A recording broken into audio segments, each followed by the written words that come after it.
Jesús si cakuloche Jana tana wang Jesu Dengan sunanya retano Namuji fiairaku Ulun Jesu Muni jinja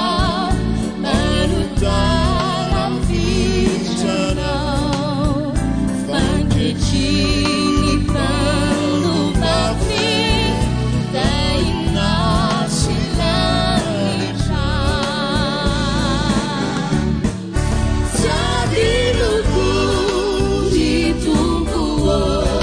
Nyati rabakan Nyati lawan Alergi terang Kalung lebu Nilai sana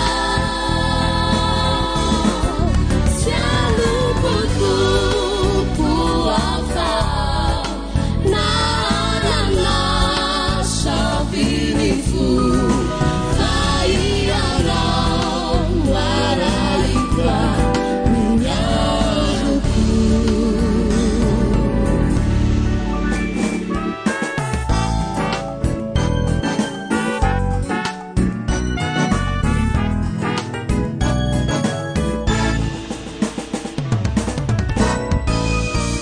Kami si cakuloche Zana tawa teso Deru surunanya retana Namudini fianaku Ulun jesin urinina Panutara vijana Fangkecini panu bafi Daina silanita Jadi luku ditunggu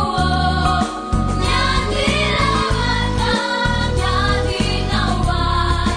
Alergi terang Kalung lebu